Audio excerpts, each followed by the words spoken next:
¿Crees que la reencarnación podría ser real? ¿Qué piensas que ocurre en el instante exacto en que una persona da su último aliento? Y, además, las explicaciones científicas más comunes sobre la vida después de la muerte son realmente tan lógicas como parecen.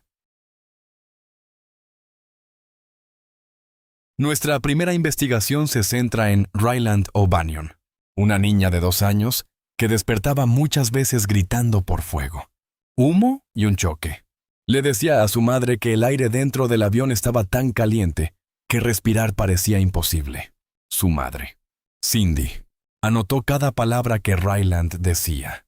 Esas pistas señalaron directamente al vuelo Pan Am 759, que se estrelló en Kenner, Luisiana, en julio de 1982, después de ser golpeado por una violenta microrráfaga justo tras despegar.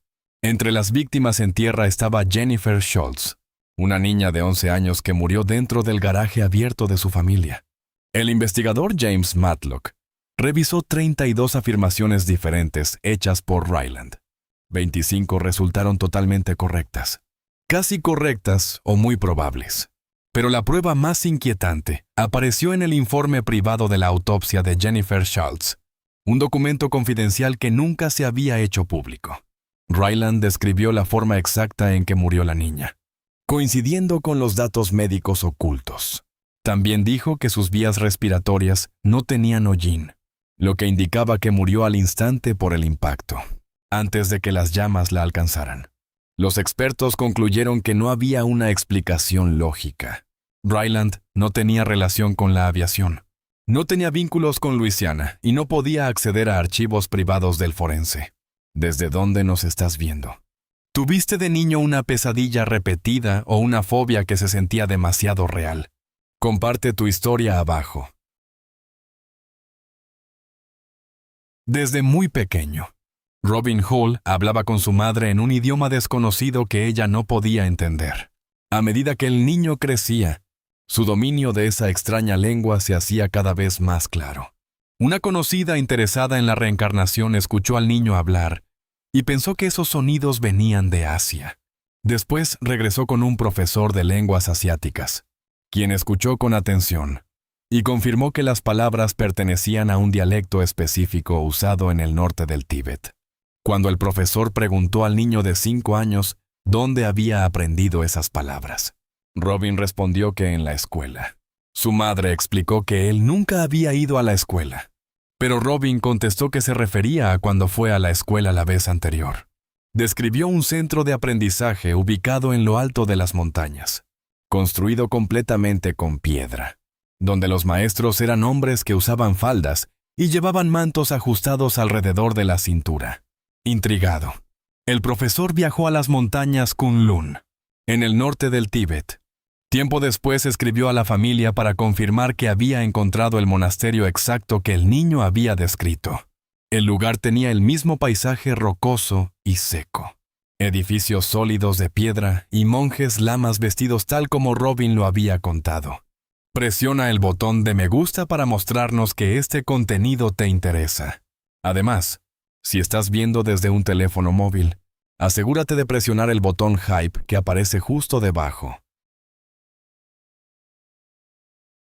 Nuestra siguiente historia trata sobre Christian Haupt, un niño que a los 2 años ya mostraba habilidades sorprendentes como prodigio del béisbol. Sin embargo, lo que le contaba a su madre era mucho más impactante que su forma de batear. Él decía que antes jugaba a béisbol y que murió cuando estaba muy enfermo. Explicaba que su cuerpo simplemente dejó de funcionar. Además, hablaba de jugadores concretos de los Yankees de Nueva York y recordaba su intensa rivalidad con los Red Sox de Boston. Cuando vio una fotografía antigua de los Yankees de 1927, el niño señaló directamente a Lou Gehrig y dijo que ese era él, conocido como el Caballo de Hierro. El famoso primera base murió en 1941 por esclerosis lateral amiotrófica. Esta enfermedad, que hoy lleva su nombre, hizo que su cuerpo se apagara poco a poco por completo. Christian logró reconocer a los padres de Gehrig, Christina y Heinrich, en otra imagen histórica.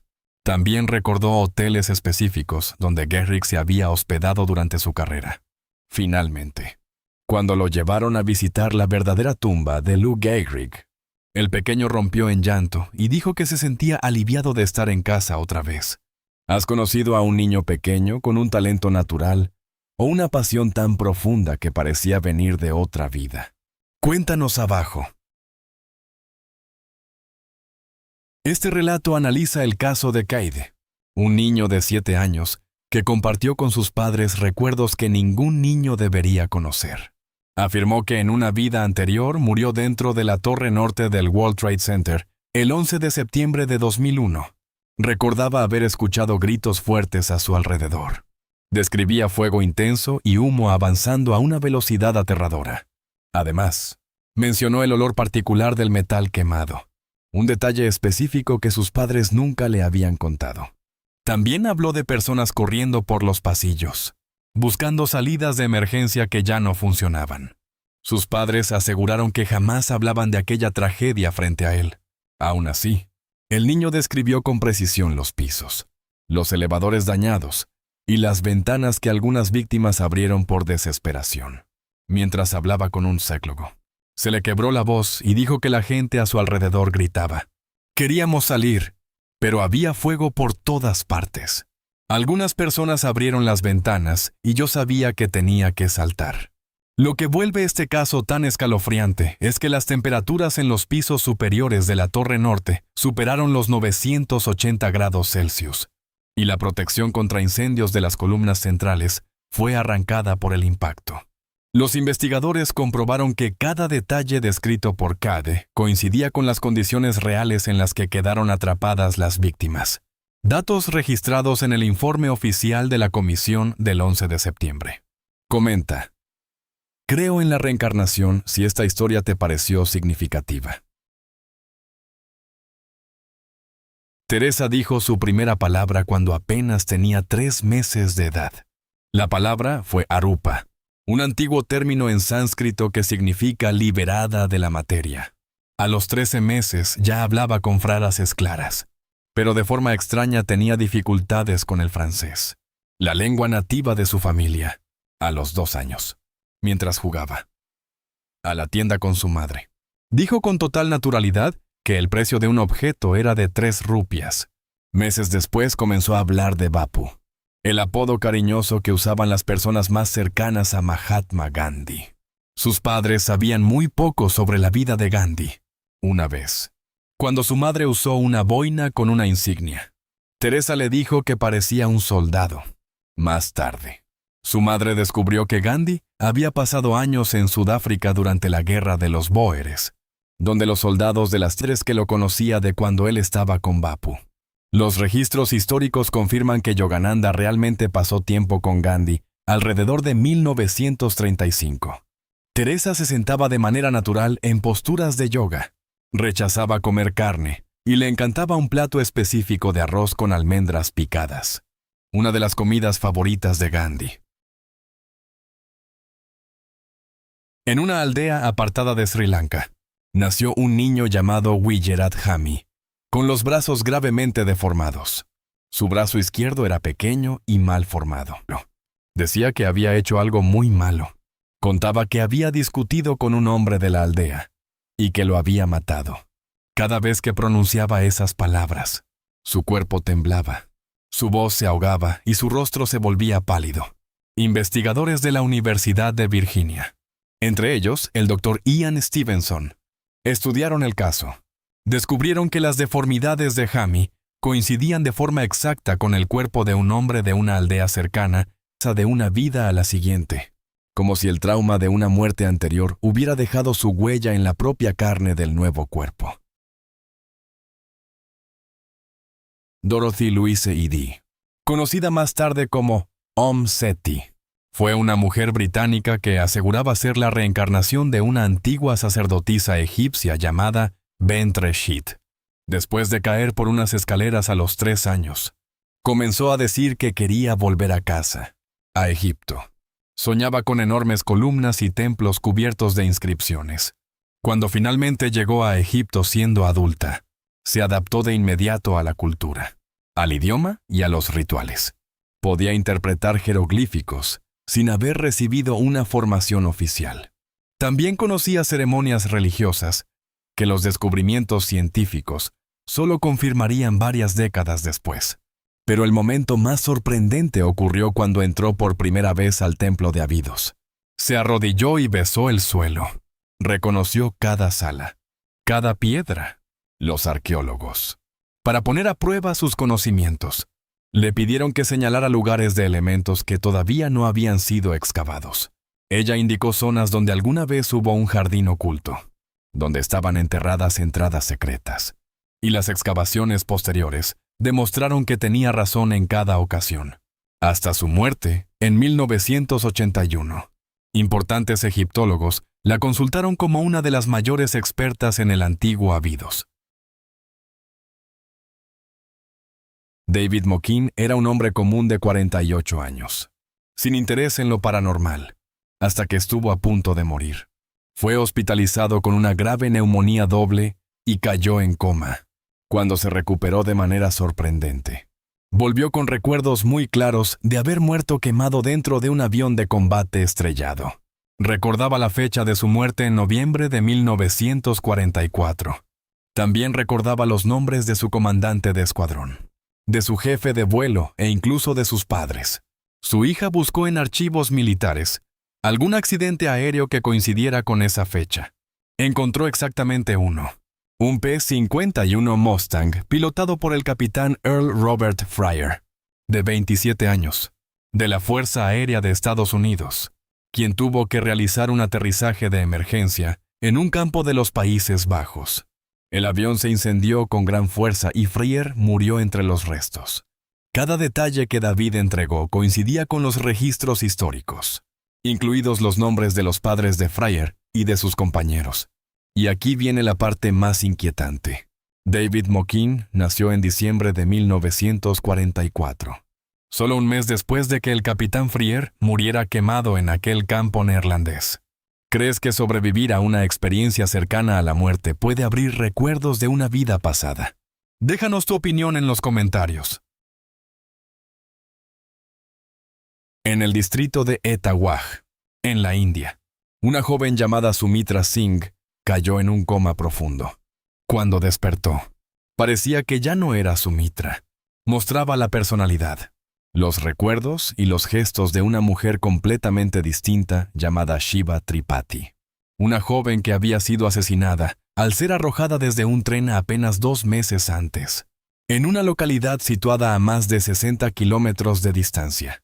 Sumitra podía reconocer de inmediato a los familiares de Shiva.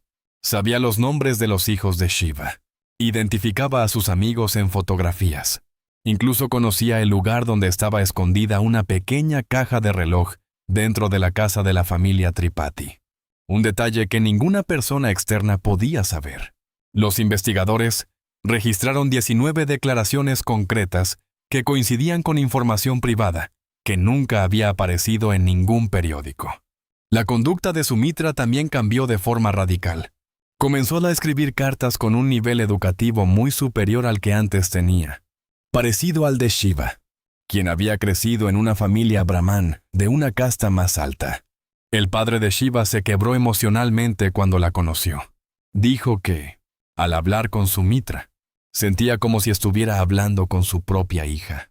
Los investigadores llaman a este fenómeno reencarnación por reemplazo, cuando una alma parece abandonar un cuerpo y otra ocupa su lugar. Sumitra vivió el resto de su vida como Shiva Tripathi, en un caso que hasta hoy sigue sin una explicación científica. Este es uno de los casos de reencarnación mejor documentados de la historia moderna. James Leininger tenía apenas 2 años cuando comenzó a sufrir terrores nocturnos muy intensos, gritando sobre un avión en llamas y sobre un hombre pequeño que no podía salir. Les contó a sus padres que había sido piloto de la Marina. Dijo que su avión era un Corsair y que despegaba desde un barco llamado Natoma. Cuando su padre le mostró un avión a escala y señaló una pieza debajo de la cabina, diciendo que era una bomba, James lo corrigió.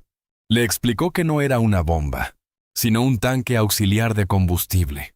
Su padre Bruce, un cristiano escéptico y ejecutivo de una compañía petrolera. Estaba decidido a demostrar que la historia era falsa. Pero, en lugar de eso, empezó a encontrar confirmaciones. El USS Natoma Bay fue un verdadero portaaviones de escolta estadounidense que operó aviones Corsair durante la Segunda Guerra Mundial. James también decía que tenía un amigo llamado Jack Larson.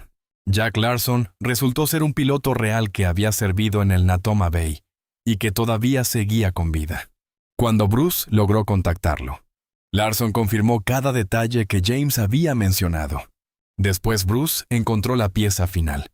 Un piloto llamado James Houston Jr. murió el 3 de marzo de 1945, cuando su avión fue alcanzado por fuego japonés y cayó envuelto en llamas cerca de Iwo Jima. El pequeño James firmaba sus dibujos como James III. James Houston Jr. era el segundo James de su familia. James Leininger era el tercero. Cuando James conoció a Anne, la hermana anciana de James Houston Jr., reveló secretos privados de la familia, incluidos detalles sobre su padre alcohólico y una pintura escondida en el ático. Eran cosas que solo el piloto fallecido podía haber sabido. Si quieres conocer más sobre esta historia, busca y lee el libro Soul Survivor. Robert Snow era capitán de homicidios en el Departamento de Policía de Indianápolis. Era un escéptico total y aceptó someterse a una regresión a vidas pasadas solo como un reto propuesto por un colega. Lo que ocurrió durante aquella sesión lo sacudió profundamente. Snow recuperó 28 recuerdos específicos de una vida que, en teoría, nunca había vivido. Se vio a sí mismo como un pintor de retratos que caminaba con bastón. Recordó estar casado con una mujer que no podía tener hijos. Recordó haber pintado el retrato de una mujer jorobada en un estudio con un gran tragaluz. También recordó haber muerto en el otoño de 1917, usando sus habilidades de investigador. Snow buscó durante más de un año en archivos de historia del arte. Entonces, mientras visitaba una galería en Nueva Orleans, quedó frente al mismo retrato que había visto en su visión. Era la pintura de la mujer jorobada. El artista era James Carroll Beckwith, un pintor estadounidense que vivió en París y Nueva York, y que murió de un ataque al corazón el 24 de octubre de 1917. Snow logró encontrar 15,000 páginas de diarios privados inéditos de Beckwith. De sus 28 recuerdos concretos, 26 fueron confirmados por esos registros privados, documentos que ninguna persona viva había leído antes. Tommy Hibbert era un niño de 4 años de California que no dejaba de hablar sobre aviones. Cuando su madre lo llevó a un aeropuerto, el pequeño subió a una avioneta y comenzó a identificar cada control, a presionar los pedales correctamente y a decirle al piloto real cómo debía manejar la aeronave. El piloto quedó asombrado. 3 meses después, Tommy encontró un libro sobre aviones de la Segunda Guerra Mundial y señaló de inmediato un Zero japonés. Dijo que él había volado uno de esos. Describió el marco metálico de la ventana de la cabina. Dibujó imágenes detalladas de lo que se veía desde el asiento del piloto. Y luego dijo algo que heló la sangre de su madre. Afirmó que había muerto porque estrelló su avión contra un barco. Tommy estaba describiendo a un piloto kamikaze, aquellos aviadores japoneses suicidas de la Segunda Guerra Mundial. Pero la historia de Tommy no terminó ahí. También reveló una vida todavía más antigua. Cuando su madre necesitó coser un botón en sus pantalones, Tommy tomó la aguja y el hilo por su cuenta y lo cosió con una precisión profesional. Cuando ella le preguntó dónde había aprendido a coser así, él respondió que en su barco lo hacían todo el tiempo. Describió dormir bajo cubierta, escuchando el crujido de la madera y las cuerdas, rodeado de mástiles altos, según sus recuerdos. Había sido marinero en un viejo barco de madera, muchas generaciones antes de haber sido kamikaze. Desde muy joven, Karen Frazier sufría pesadillas repetidas. Soñaba con trenes descarrilados, puentes que se venían abajo, locomotoras antiguas y personas vestidas con ropa de una época ya olvidada. Su investigación la llevó al desastre ferroviario de Wellington de 1910, ocurrido en el estado de Washington, donde una enorme avalancha arrastró 2 trenes fuera de las vías y causó la muerte de 96 personas. Hasta hoy, sigue siendo la avalancha más mortal registrada en la historia de Estados Unidos. Karen descubrió a una víctima llamada Nellie Sharp y sintió de inmediato una conexión muy fuerte. Nellie había sido periodista y música. Karen Frazier también era periodista y música. Cuando Karen encontró una fotografía de Nellie, quedó impactada. La misma forma del rostro, la misma mirada. Un parecido que parecía ir mucho más allá de una simple casualidad. Cuando Karen finalmente visitó el lugar del desastre, la invadió una sensación de familiaridad que no podía explicar. De alguna manera, supo que sus sueños no eran solo sueños. Eran recuerdos de una vida que terminó en una noche nevada hacía más de un siglo. Boris Kipriyanovich, nacido en 1996 en Rusia, afirmó ser la reencarnación de un ser que alguna vez había vivido en Marte. Desde muy pequeño hablaba de una civilización avanzada en el planeta rojo, con naves espaciales impulsadas por campos magnéticos y sistemas de energía superiores a todo lo que la humanidad posee actualmente. Describía una guerra nuclear devastadora que destruyó la vida en la superficie marciana. Una guerra en la que, según él, murió. Boriska decía que los sobrevivientes se refugiaron en ciudades subterráneas, y por eso aseguraba que nuestros robots de exploración nunca han encontrado vida en la superficie. También afirmaba que los marcianos habían visitado la Tierra en el pasado y habían entregado conocimientos a los antiguos egipcios, incluyendo secretos sobre las pirámides y los viajes espaciales, aunque muchas personas rechazaron sus declaraciones. Algunos científicos que lo evaluaron reconocieron que su conocimiento sobre los movimientos de los planetas y ciertos principios físicos era sorprendente para un niño de su edad. Hablaba de conceptos astronómicos que, según ellos, no pudo haber aprendido en una escuela común. ¿Crees que las almas están unidas solo a la Tierra? ¿O podríamos reencarnar desde planetas completamente distintos? Cuéntame tu teoría. Ryan Hammonds tenía solo 5 años cuando miró a su madre y le dijo que antes había sido otra persona. También le dijo que quería ir a Hollywood. Hablaba de haber trabajado con la famosa actriz Rita Hayworth. Describía presentaciones en Broadway. Contaba viajes al extranjero con una forma de hablar que ningún niño de 5 años suele tener. Un día, mientras veía un libro sobre el viejo Hollywood, Ryan señaló la foto de un hombre que aparecía como extra y gritó que era él. Le dijo a su madre que él era ese hombre. El hombre de la fotografía era Marty Martin, un antiguo bailarín que después se convirtió en agente de Hollywood. Murió en 1964, más de 30 años antes de que Ryan naciera. El Dr. Jim Tucker, uno de los principales investigadores de reencarnación en la Universidad de Virginia, estudió personalmente este caso. Verificó más de 50 afirmaciones individuales que Ryan hizo sobre la vida de Marty Martin. Casi todas fueron confirmadas mediante investigación histórica. Ryan sabía que Martin se había casado 4 veces. Sabía que Martin había crecido en Nueva York. También conocía el nombre de una hermana específica de Martin. Pero el momento más triste llegó cuando la madre de Ryan le explicó con suavidad que Marty Martin había muerto hacía muchos años. Ryan empezó a llorar, con lágrimas en el rostro. Dijo que no sabía que había muerto. El patrón que aparece en todas estas historias es difícil de ignorar. La edad media de muerte en la vida anterior es de 28 años. Cerca del 70% de los casos incluye muertes violentas o poco naturales. El tiempo medio entre una vida y otra es de apenas 16 meses. El 90% de los niños regresa con el mismo género que tenía antes.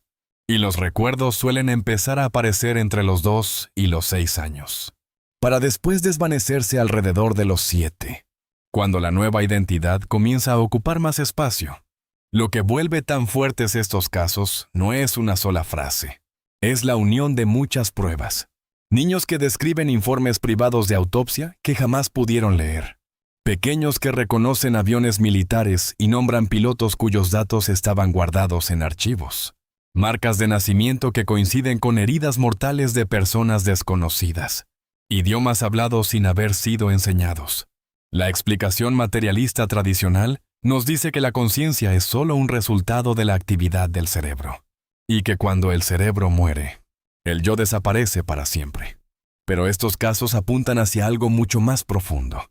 Sugieren que la conciencia podría ser una parte básica del universo, capaz de sobrevivir a la muerte del cuerpo y volver una y otra vez para vivir nuevas vidas, aprender nuevas lecciones y reencontrarse con almas que ya amó antes.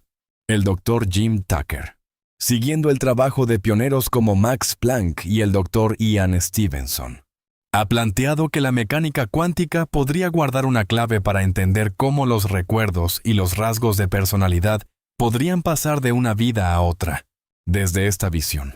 El mundo físico que vemos no sería la base de la realidad. La conciencia sería la base, y el cuerpo solo sería un recipiente temporal. ¿Cuál de estos 15 casos te impactó más? ¿Tú o alguien que conoces ha tenido alguna vez un recuerdo que no puede explicar? Un lugar donde nunca había estado, pero que de algún modo reconoció. O una persona recién conocida que sintió familiar desde siempre. Comparte tu historia en los comentarios. Leo cada una. Si este video te conmovió, por favor dale me gusta. Suscríbete al canal y compártelo con alguien que necesite escuchar este mensaje hoy. Gracias por ver. Gracias por estar con nosotros. Deja un comentario, dale me gusta para mostrar tu apoyo y recuerda suscribirte para más videos emocionantes. Nos vemos la próxima vez.